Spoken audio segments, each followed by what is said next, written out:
Good morning. My name is Amy, and I will be your conference operator today. At this time, I would like to welcome everyone to the L Brands fourth quarter 2019 earnings conference call. Please be advised that today's conference is being recorded. After the speaker's presentation, there will be a question and answer session. To ask a question during the session, you will need to press star one on your telephone. If you require any further assistance, please press star zero. I will now turn the call over to Ms. Amy Preston, Chief Investor Relations Officer of L Brands. You may begin. Thanks, Amy. Good morning, everyone, and welcome to L Brands' fourth quarter earnings conference call for the period ending Saturday, February 1st, 2020. As a matter of formality, I need to remind you that any forward-looking statements we may make today are subject to our safe harbor statement found in our SEC filings and in our press releases. Our fourth quarter earnings release, additional commentary, and earnings presentation are available on our website, lb.com. All of the results discussed in today's call are adjusted results and exclude the significant items described in our press release. Stuart Burgdoerfer, EVP and CFO, and I will handle the call today. Thanks, and now I'll turn the call over to Stuart. Thanks, Amy, and good morning, everyone. I'd like to take a few minutes before we open up the call for your questions to highlight some key points related to the transformative transaction with Sycamore Partners that we announced last week. As you know, last Thursday, we announced the sale of 55% of the Victoria's Secret Lingerie, Victoria's Secret Beauty, and PINK global businesses, collectively Victoria's Secret, to Sycamore Partners for proceeds of approximately $525 million. The transaction is the result of a comprehensive review of a broad range of options undertaken by the board with input from outside financial advisors designed to best position our brands for long-term success and to drive shareholder value. We believe this transaction will highlight the value and performance of the standalone Bath & Body Works business, enhance management focus, and reduce structural complexity.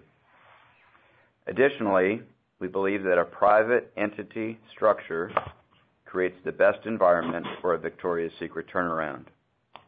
While we recognize that Victoria's Secret's performance has deteriorated meaningfully over the last several years, the brand leads the lingerie category in North America and has high levels of global awareness.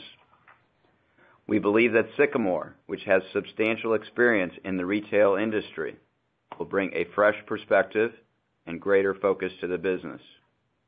We are pleased that by retaining a significant ownership stake, our shareholders will have the ability to meaningfully participate in the upside potential of this iconic brand. Andrew Meslow, former Chief Operating Officer of Bath & Body Works, has been promoted to Chief Executive Officer. He has been with the business for 15 years and has an exceptional understanding of the business and its customers. Nick Coe, previously Chief Executive Officer of Bath & Body Works, has been named Vice Chairman of Bath & Body Works Brand Strategy and New Ventures. In his new role, he will focus more intently on the strategic position of the business, the evolution of the brand, product development, and new ventures and acquisitions. We are confident that this succession plan, which leverages the unique partnership established by Nick and Andrew to advance the long-term strategic direction of the brand, is the best arrangement for the business. Upon the close of the transaction, which is expected to occur in the second quarter, Les Wexner will step down as CEO and Chairman of L Brands to become Chairman Emeritus, remaining as a member of the board. We intend to use the proceeds from the sale, as well as approximately $500 million in excess balance sheet cash, to reduce debt. There are also about $2.5 billion in balance sheet lease liabilities related to Victoria's Secret. After accounting for the expected debt and lease liability declines on an adjusted debt to EBITDA basis, we expect that our overall leverage ratio will be close to its current level. We know that you have many questions about what the new standalone Bath & Body Works business will look like from a financial perspective. In the investor presentation, which we made available with the transaction announcement, we have allocated our international business and massed functions to Victoria's Secret and Bath & Body Works for the past 5 years. Over the next several months, we will be reviewing the functional and corporate support required for the standalone Bath & Body Works business with a view to simplifying our existing structure and recognizing that we will still be supporting the Victoria's Secret business through transition services agreements with various terms, which will minimize near-term dyssynergies. The management team, in conjunction with our board, will also be evaluating the capital structure and cash priorities for the standalone Bath & Body Works business. It is our intent, when we have greater clarity on the above, to conduct meetings with analysts and investors and provide the financial characteristics and growth plans for the standalone Bath & Body Works business. Thanks, and over to you, Amy. Thanks, Stuart. That concludes our prepared comments. At this time, we'd be happy to take any questions you might have. In the interest of time and consideration to others, please limit yourself to one question. And now I'll turn it back over to Amy. At this time, we will be conducting a question and answer session. In order to ask a question, please press star, then the number 1 on your telephone keypad. Your first question comes from the line of Omar Saad with Evercore ISI. Omar, your line is open. Omar, if you're on mute, please unmute. Hey, sorry about that. Thanks for taking my question. I was wondering if, Stuart, if you could talk a little bit more about the rationale behind the Victoria's Secret spinoff. Was there a lot of interest in the brand? It's such an iconic asset, and it's been such a big part of the LB franchise. And any thoughts, maybe a little bit more detail or any further thoughts on, how the structure of that brand could evolve in a private environment that obviously the public shareholders, could still benefit from? Are there certain specific things you guys see in that business that will help it operate better in a more of a private environment? Thanks. Yep. Thanks for the question, Omar. So there was significant interest in the brand, for the reasons I think that you, Omar, and the capital markets and people generally understand. With that said, as you know, the results of the brand, including the financial results, have been challenged, and that pattern continued in 2019 and is projected to continue, certainly for a portion of 2020. And so while an iconic brand with leading positions in key markets, financially, as you know, has been reported financially, the business has gone through a very challenging period financially, and again that continued and accelerated in some regards in the fourth quarter. And so, management, with advice from financial and legal advisors and heavy input from the board as appropriate, a very substantial process was undertaken.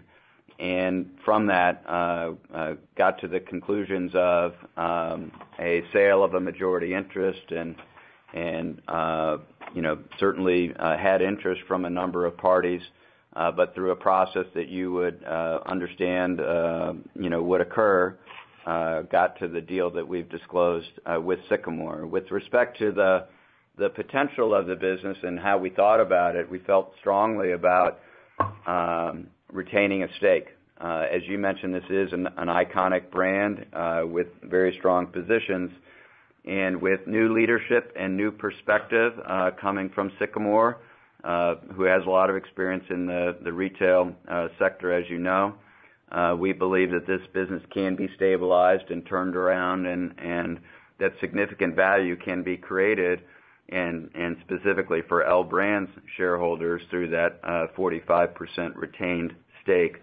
That's part of the sale of the majority interest. So a thorough process, thoughtful process, meaningful interest, retaining a stake to participate in upside. We have history in our own past with respect to other transactions that we've entered into in the rationalization of our portfolio, whether it was Alliance Data Systems or Express or other businesses, the sourcing business for Mast, warrants that we had on Lerner, all kinds of different ways that we retained interest in businesses sold, majority interest sold, and in each of those cases, L Brands shareholders benefited from the value created, monetized through that retained interest. So it's a terrific business.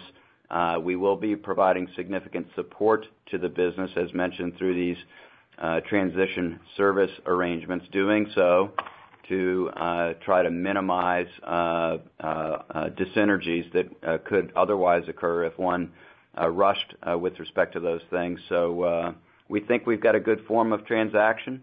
We're energized about the future. We have some experience, importantly, with Sycamore, good experience with them as an organization. And so the combination of all of those things, again, through a thorough process overseen by the board, has got us to this outcome. Thank you, Omar. Thanks. Thanks, Omar. Next question, please. Your next question comes from the line of Oliver Chen with Cowen and Company. Oliver, your line is open. Hi. Regarding a VS strategy, you previously identified bras and marketing as big priorities. Has the transaction changed the mindset or timing, and what are your thoughts with strategy around that as well as digital as you contemplate the priorities? Thanks, Oliver.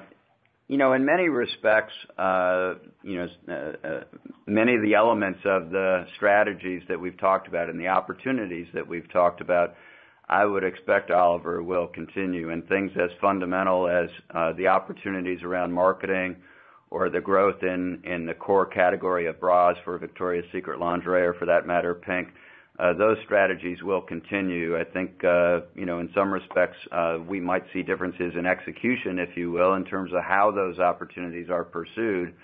But as indicated, the transaction was signed, the definitive agreements, I should say, were signed a week ago at 3:15 in the morning, and I happen to know that. The time between signing and closing will be, roundly 3 months, subject to regulatory approvals and other work.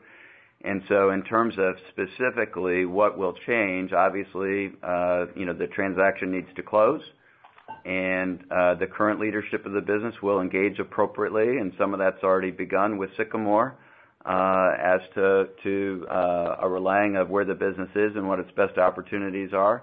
And from that, as we move through, as the business, I should say, moves through 2020, a rearticulation of the strategy and changes that may come from new perspective will become apparent and evolve as the business moves through the next 12 to 18 months. That would be my expectation, our expectation. Thanks. Thanks, Oliver. Next question. Your next question comes from the line of Susan Anderson with B. Riley FBR. Susan, your line is open. Hi, good morning. Thanks for taking my question. I was curious about how you're thinking about the growth of BBW for 2020. Will that come across all categories like we've been seeing, or are you planning new products or categories? Maybe if you could talk a little bit about the product strategy there as we look out this year. Thanks. Well, what I would say generally, Susan, and I'll go on to explain it more deeply, the strategy from a merchandising standpoint in the 3 major categories of the business has been working. And so it's the business's view that they'll continue that strategy, and that may not sound exciting or revolutionary, but the reality is that strategy has been working well. And with that said, there will be regular delivery of newness in the merchandise assortments, which has been the goal of the business over time, and in most periods delivered very effectively. So from a merchandise category standpoint, no revolutionary change in 2020 because it's not needed. The business is running well. And again, with that said, I wouldn't want you to think that the business thinks about just selling the same thing day after day and month after month. There is a regular flow of newness in each of the major categories. and that will continue in 2020. Thanks. Thanks, Susan. Next question. Your next question comes from the line of Tiffany Kanaga with Deutsche Bank. Tiffany, your line is open. Hi, thanks for taking our questions. I know you're not providing 2020 guidance, but perhaps you could discuss the cadence this year for the pressures against Bath & Body Works operating profit growth. At what pace do you anticipate these headwinds rolling off, and how are you thinking about the longer-term algorithm for growth? Well, there's a lot in that question, but the business has the potential and has delivered this pretty consistently to deliver comps in the low to mid-single range in most periods of time, and to do that managing margin rates and expenses with discipline and growing operating income dollars pretty effectively. That's been at the 9 to 10% CAGR range, both top line and operating income over the last several years. The business has had a very strong run. We have reasons to believe that the business has a lot of future potential, but in terms of financial planning, if you will, the business tends to think about those things with appropriate balance because it serves the business well in terms of the management of risks and investments and so on and so forth. And we believe that there's comp growth in the low single range. There's ongoing growth in the direct channel that's growing at a very healthy rate. There's some growth potential in terms of number of stores, but want to manage that carefully in terms of making sure that they're managing risk related to real estate in a thoughtful way. We have been. You've heard a lot about the White Barn remodels. We have a lot of flexibility in our real estate plans. And importantly, the growth, I'll get into a subject that I know is out there a bit just while we have the opportunity. The growth in store count in 2020 is expected to be substantially all outside of enclosed shopping malls, and we have a lot of flexibility in that plan. So sales growth related to store count, comp growth, very strong growth online, are all drivers of growth, and again, managing the margin rates carefully and the expense structure carefully. And historically, that's resulted in a very strong overall financial result. Tiffany, I'd just add that two of the most important investments that we're making in the Bath & Body Works business are for those White Barn store remodels, which are driving high returns, and investing in additional fulfillment capability to support the growth of the direct business, which has also been growing at above a 30% rate. So those investments will continue. Some of the sourcing pressure-related investments will moderate in the back half of the year as we start to lap the tariff implementations. Thanks, Tiffany. Next question. Your next question comes from the line of Edward Yruma with KeyBanc Capital Markets. Edward, your line is open. Hey, thanks for taking the question. Just real specifically back to the BBW sourcing comment. Help us understand exactly what the impact will be from tariffs, I guess, in the first half. Are you seeing any other issues, I guess, with supply chain on the BBW side, maybe the constituent components? And then finally, just kind of remind us, how big of a business is the hand sanitizer business? Thanks. Okay, maybe we'll start with the last part of that first. The hand sanitizer business is about 5% of the total business. It is, presently growing at a very high rate for reasons we would all understand. With respect to tariff impact for BBW, thank you. Yeah, the impact in terms of year-on-year impact in 2020 will be a little more than $0.01 a share for the full year. So, some pressure, but not extraordinary pressure, and that'll moderate as it's a little more weighted to spring than to fall. So some pressure on tariffs. and there is just generally inflation in the supply chain. Generally, there's inflation in most world economies, and inflation in the supply chain. The business has been able to largely offset that, but to the extent that there's degradation in the merchandise margin rates at BBW, it's a function of the shift of business from, or I should say, it's not really shift, but the outpaced growth of direct. So direct growing at a very fast rate and a lower merchandise margin rate for that business, even though the bottom line is similar to the store's profit rate, but some channel mix effect related to direct, and then some cost pressure impact, tariffs being one driver of it. And then consumers are strongly reacting to big days where there's a little bit of headline promotion, and the dollar results are very good, but the strength of consumer reaction on some of these big days has a little bit of pressure on the rate. So three drivers of a little bit of rate pressure in that business. But overall, still very healthy dollar growth, margin dollars, and operating income dollars.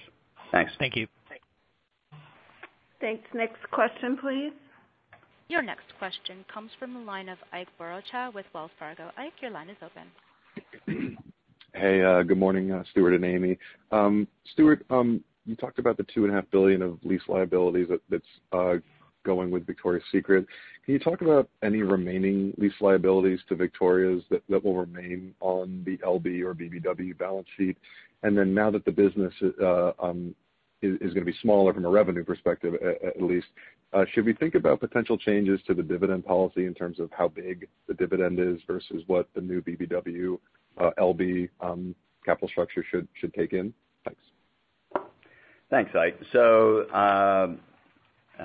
BBW/LB will have some contingent liability exposure related to Victoria's Secret store leases and some office leases.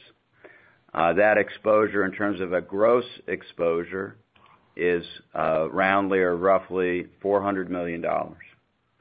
The accounting literature requires us to book a liability that estimates the potential, what I'll call net exposure related to that, and we'll go through a process to do the probabilities related to those, again, gross exposures. They run off over time as the leases run through their terms, but in a gross way related to the $2.5 billion, which is the liability that is coming off the LB books. We've got a contingent exposure of about $400 million, and we'll have an accounting exercise to do or an economic exercise to do. That is, what do we think our net exposure is related to that gross liability. With respect to the dividend policy and capital structure planning for Bath and Body Works, frankly, we've just got work to do. We've just signed this deal last week. We'll be doing analysis. We'll get input from outside advisors. We'll have the appropriate conversations with the board, and when we know more, we'll tell you. But the question is the right question. We need to take a look at it. We will take a look at it, and when we have something to report, we will. But it should get and it will get a fresh look, including review and approval by the board at the appropriate time. Thank you. Thanks, Ike. Next question, please. Your next question comes from the line of Alex Walvis with Goldman Sachs. Alex, your line is open. Good morning, and thanks for taking the question. You issued guidance for the first quarter, inclusive of Victoria's Secret, and I wonder if we could spend a moment on that. Can you talk about what's embedded in your comp expectations for the consolidated comp down low single digits? What does that imply for BBW and VS specifically? And then also within that guide was a comment that BBW operating income would be flat to slightly up. Can you share the building blocks behind that expectation? Thank you. Okay, so on the comp guidance, Alex, good morning, first of all. With respect to the comp assumptions within the total, it would be for the Bath & Body Works comp to be up mid-single digit, and for the Victoria's comp to be up between down, for the Victoria's Secret comp to be down between mid-single and high single digit. With respect to Bath & Body's operating income assumptions, you want to comment? Sure. Yeah, I think that's just a reflection, again, of some of the cost pressures we've talked about extensively here. And, of course, we're not planning the business to continue at this double-digit comp rate. I mean, the business is going to work very hard to chase back into what's working and maximize their opportunities from a cost or from a comp perspective. But those cost pressures on what Stuart mentioned was a mid-single-digit rate in a lower volume quarter. In the first quarter, will put some pressure on the operating income. And important to know, and you would appreciate this, Alex. I mean, management will be incented, and is incented, including financially, to beat these numbers. That's what you would expect, and in fact, that's how it works. So we'll work hard to do better than this, but that's our current view. Thanks, Alex. Next question, please. Your next question comes from the line of Kimberly Greenberger with Morgan Stanley. Kimberly, your line is open. Hi, this is Alex Strayton on for Kimberly Greenberger. Thank you for taking my question. I just wanted to touch on the international component of the Bath & Body Works business. Could you give us a sense of how large it is on a sales and stores basis, and how you guys had been projecting that to grow maybe prior to the transaction announcement? Yeah. In terms of its size, the operating income associated with it is about $30 million. Didn't bring all my detail on that international business in. Yeah. It's growing at a very fast rate. Number of doors. Somebody's going to hand me a piece of paper here so we can be responsive. Thank you. Ending the year with 266 stores. Retail sales approaching $400 million. Our revenue, round numbers, these are 19 numbers, a little more than $40 million. That because it's all franchise, and the operating income rate, extraordinarily high, almost 70%. So, again, I just rattled off a lot of stuff. About 260 doors ending the year, growing about 20%. Retail sales growing about 30%. Our revenue, as you would expect, growing about 30%, a royalty-based model, and a very high profit rate business, delivering operating income in 19 in round numbers, about $30 million. So it's a terrific business. We see a lot of additional potential growth in this business. It today is within that international segment that's part of the LB reporting segments. And as we move forward, I think it'll be more apparent to folks what the value of this is to the business. But hopefully the profile I've just shared dimensions that for you, and we see a lot of future growth here. Again, retail sales in 2019 grew 30%. Thank you. Thanks, Alex. Next question, please.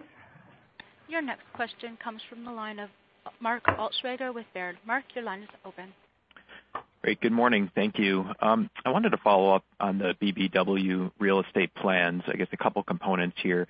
First, with the remodels, can you just remind us what you're seeing in terms of the lift and productivity there? And then I know you said there is a lot of flexibility, but in the investor presentation, it does look like you're planning a bit of an acceleration in the BBW square foot expansion this year. If you could just speak a bit to that, and just bigger picture where you see the white space opportunities in North America, and ultimately where that square footage number or store count can go. Thank you. Sure.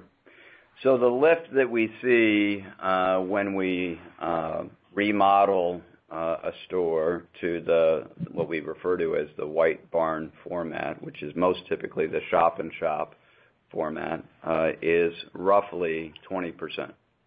And that lift sustains, meaning it's not a boom splat where you get it for a short period of time and then it reverts back to where it was before. It sustains in multiple years. We've analyzed the heck out of this, or I should say the BBW team along with the real estate team both have analyzed the heck out of this, and that lift persists and gets to a good financial outcome and has allowed us to remodel a very large portion of the fleet. So that would be the perspective on the remodels. With respect to the new store activity, as I mentioned in an earlier comment, substantially all the new stores are off mall, not in enclosed shopping malls, in power strips with a very strong economic profile.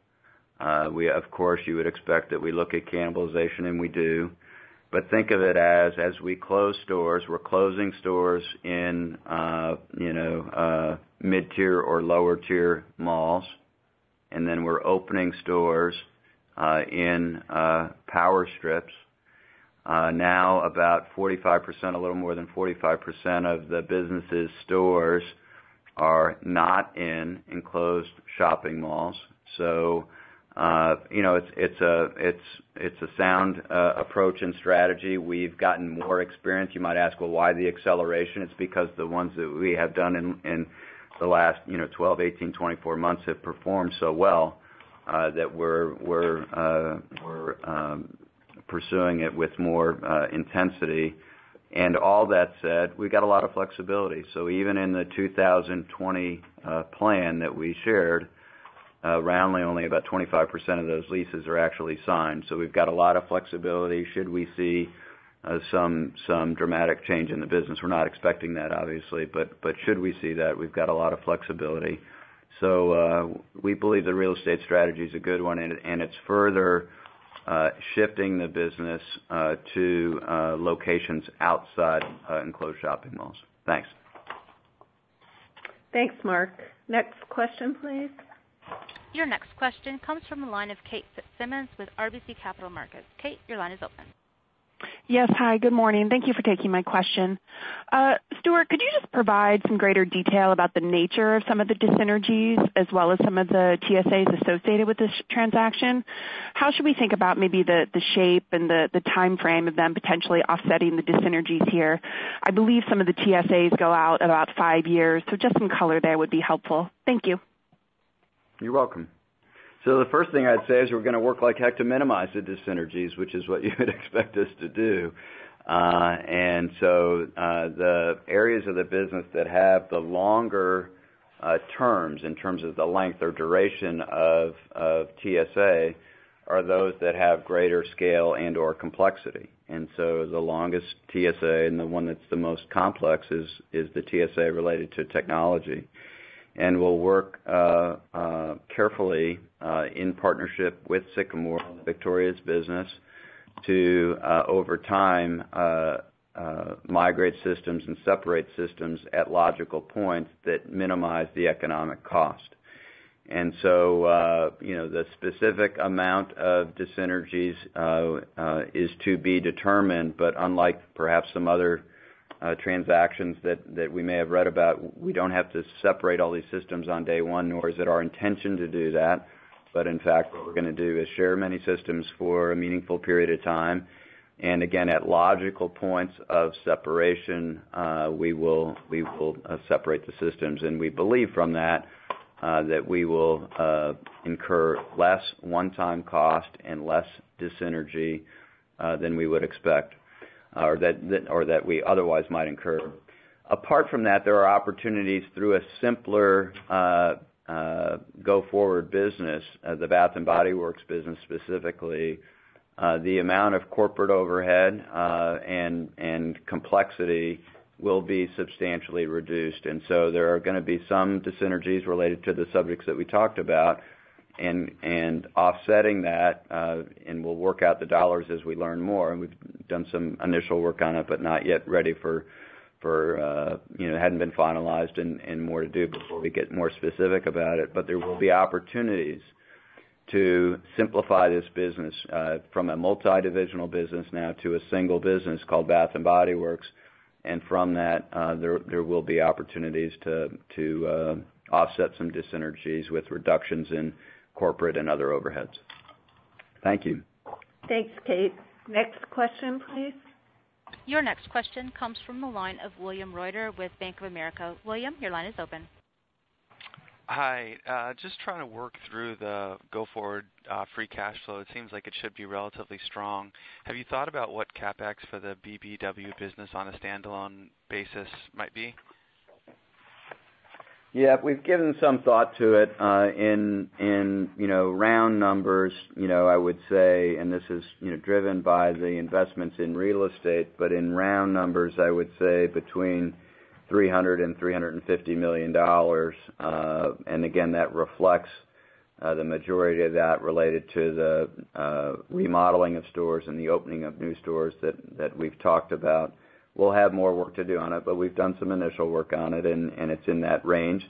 And with that said, a lot of that is very flexible. And so, on the real estate CapEx, we have an ability to make adjustments to that quickly. In our own history, back in the Great Recession of 2009, we took our CapEx from $500 or $600 million run rate. This is for the whole LB company, down to about $200 million in the span of about 12 months. So, times get tough. We can hit the brake pretty hard. The profile for BBW will be lower, obviously, than the LB total. That's why you're asking about it. And again, ballpark number 3 to 350 would be a good starting assumption. Thanks, Bill. Next question, please. Your next question comes from the line of Paul Lejuez with Citi Research. Paul, your line is open. Hey, thanks, guys. Stuart, curious if you could maybe talk a little bit more about the international opportunity at Bath & Body Works. How fast do you want to move, and which countries might you be targeting? And even just higher level, is there anything that you feel like BBW is getting held back from doing as part of the combined entity with VS that now you'll be able to do better as a separate entity? Thanks. Thanks, Paul, and good morning. With respect to kind of the last part of that question first, the short answer, Paul, would be no. Do I think that Bath & Body Works being part of L Brands has in some way restricted the pursuit of growth internationally? The answer is no. As you know, that we're pursuing that on a franchise basis. It's not capital constrained. I think, we have strong relationships with our franchise partners globally. It is a big opportunity for us. It's been broad-based. As we tighten up our communication about Bath & Body Works over the next few months, we'll really hone in on that opportunity and framing that opportunity, Paul. But again, for the last part of your question, I wouldn't say it's been constrained in any way because of its form being part of L Brands, but it is a big opportunity. And frankly, we were, if we go back 3 or 4 years, Paul, we've been surprised in a good way, positive surprise about consumers' reaction to Bath & Body Works in different major regions of the world. But I think we owe the capital markets, a fuller articulation of that opportunity, and that'll be part of our work over the next few months as we really expand and tighten up the communication of growth opportunities for Bath & Body. Thanks. Thanks, Paul. Next question, please. Your next question comes from the line of Jamie Merriman with Bernstein. Jamie, your line is open. Thanks very much. If I could just start, the direct business for BBW has been growing so strongly, as you said. So I'm just wondering if you could talk about what investments you're making in omni-channel capabilities. And I know that we recently, re-platformed the Victoria's Secret e-commerce business, and I'm wondering if something similar needs to be done at BBW, or if you're happy with the tech underlying the e-commerce platform. Thanks. Yeah, the short answer is we're pretty happy with it. The most important thing to note about the direct business for Bath & Body, in my view, is that the front end, the technology in the front end, is outsourced. It's provided by a third party. and the fulfillment model, distribution and flow, is also outsourced. So it's more of a variable model, a capital light model. We are making significant commitments with our partners on it. But we're on an overall basis, we're pretty pleased. There are two initiatives that the business is pursuing. They're both in pilot stage. One is buy online, pick up in store. This is for Bath and Body in a pilot stage, and then the other is for now, probably a couple years in total.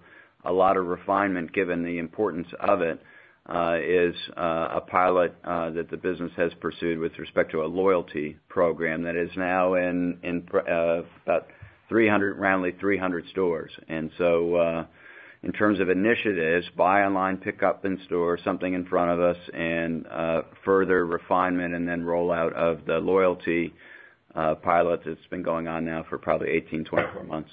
But overall pleased, and again, an outsourced model. Great, thank you. Sure. Thanks, Jamie.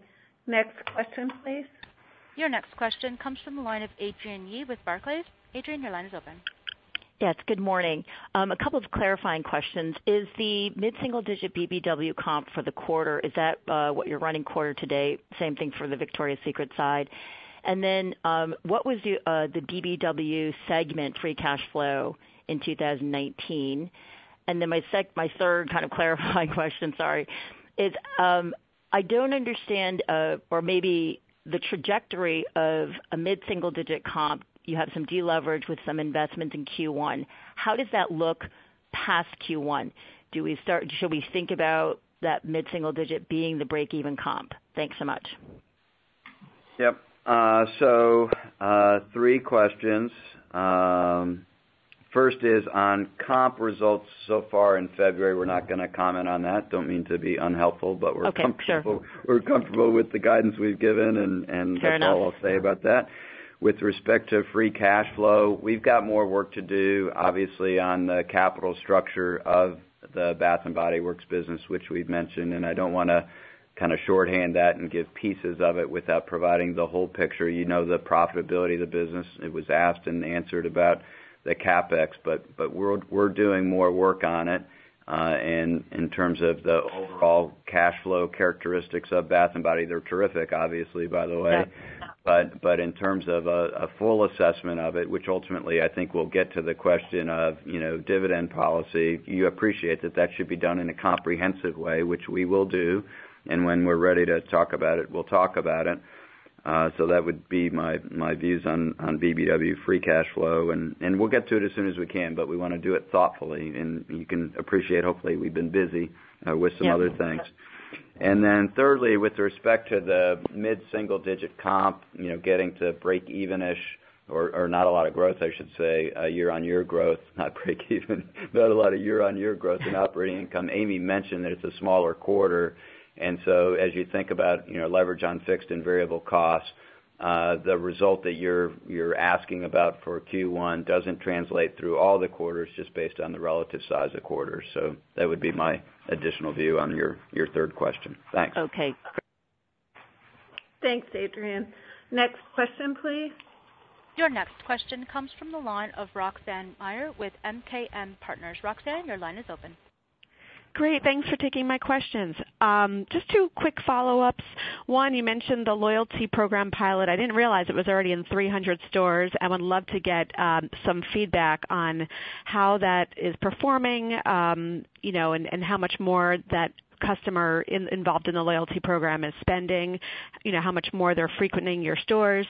And then, as it relates to technology investments overall, I'm just wondering if, as a result of the separation, if you expect to accelerate investments in technology to further what is already very strong growth of BBW, particularly online, and where you see those opportunities aside from, for example, the BOPIS investment that the pilot that you mentioned. Thanks a lot. Yep.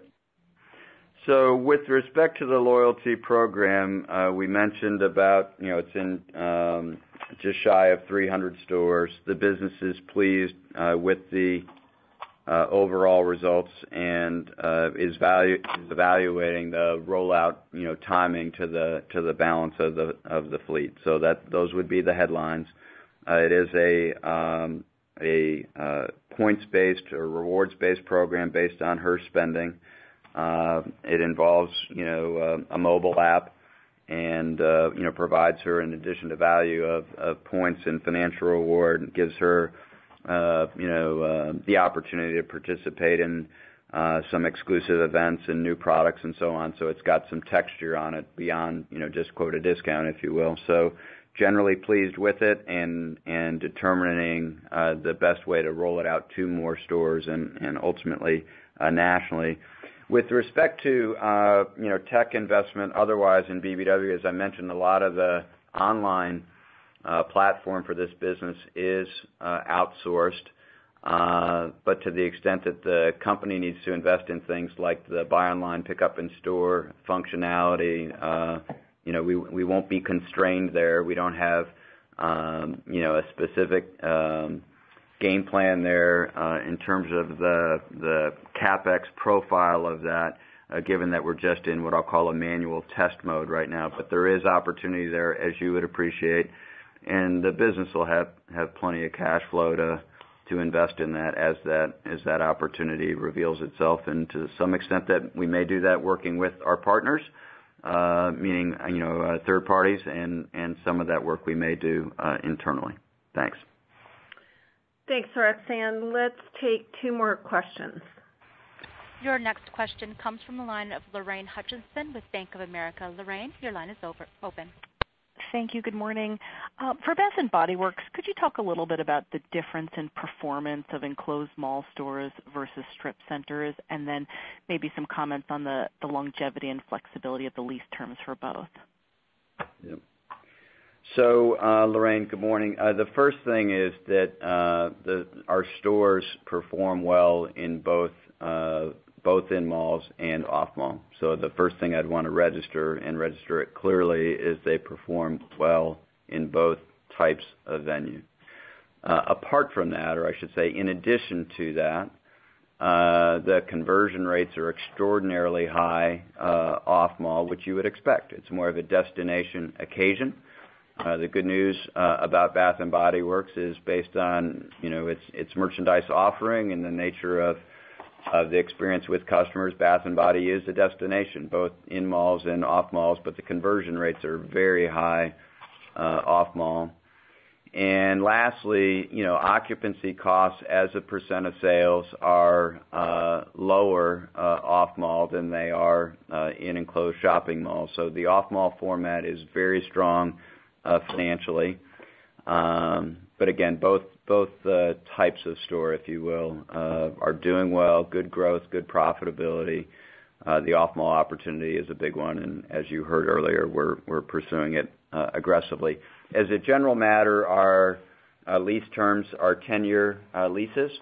As you know, we've talked about consistently in many of our stores based on these are in lower tier malls. We have a lot of flexibility on month-to-month terms, and we get to that place just based on the strength of our business and the provisions in our leases related to occupancy levels and whether named tenants are doing business in those malls. So a lot of flexibility on in many situations, generally 10-year lease terms.